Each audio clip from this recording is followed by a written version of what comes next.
You need a family, you need friends. Like, you don't need to have all these things, but you better have most of them. Family, friends, career, educational goals, plans for, time outside of work, attention to your mental and physical health, etc.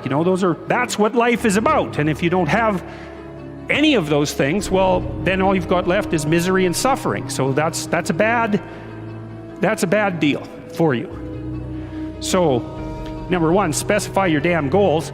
Because how are you going to hit something if you don't know what it is? That isn't going to happen. And often people won't specify their goals too because they don't like to specify conditions for failure. So if you keep yourself all vague and foggy, which is real easy because that's just a matter of not doing as well, then you don't know when you fail. And people might say, well, I really don't want to know when I fail because that's painful. So I'll keep myself blind about when I fail. That's fine, except you'll fail all the time then. You just won't know it until you've failed so badly that you're done. And that can easily happen by the time you're 40.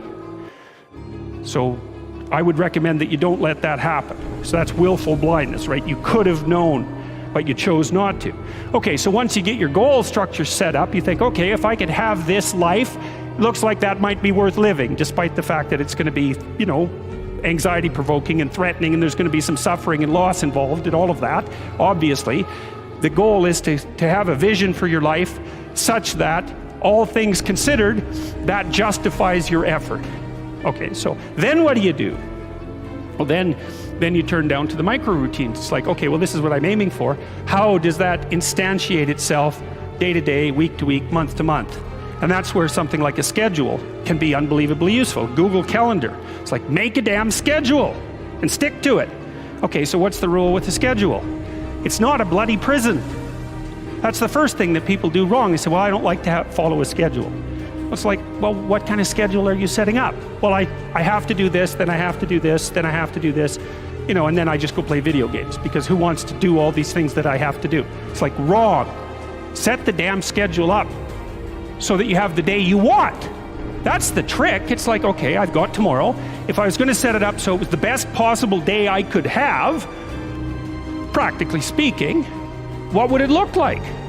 Well, then you schedule that. And obviously there's a bit of responsibility that's going to go along with that, because if you have any sense, one of the things that you're going to insist upon is that at the end of the day, you're not in worse shape than you were at the beginning of the day, right? Because that's a stupid day. If you have a bunch of those in a row, you just dig yourself a hole and then you bury yourself in it. It's like, sorry, that's just not a good strategy.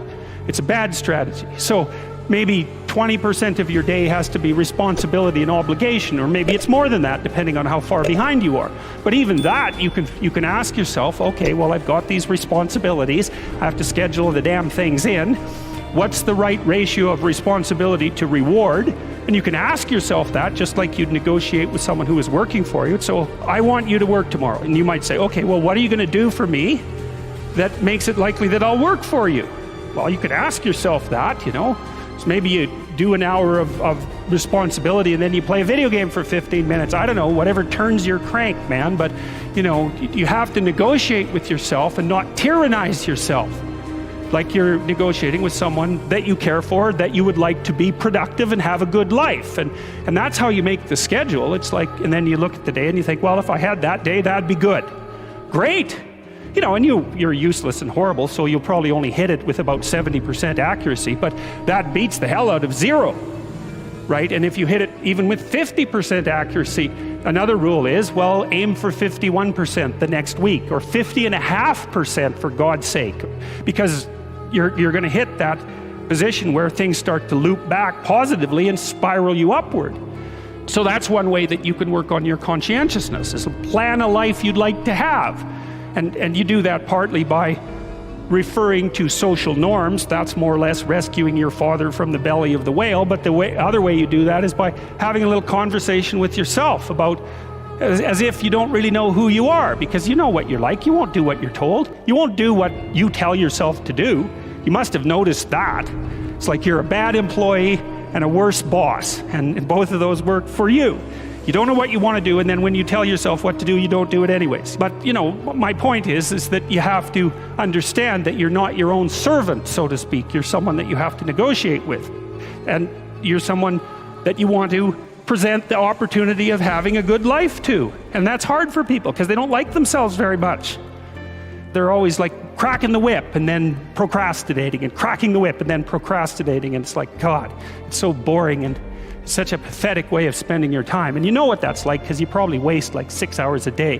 What you do now is going to multiply its effects in the future. And you need to know what your damn time is worth. One of the things you should be asking yourself is, when you spend an hour, was that, well, what if I paid someone $50 to have had that hour? And if the answer is no, it's like, well, maybe you should do something else with your time. And it depends on whether or not you think that your time's worthwhile. But the funny thing about not assuming that is, if you assume your time isn't worthwhile, what happens is you don't just sit around sort of randomly in a state of responsibility-less bliss. What you do is you suffer existentially.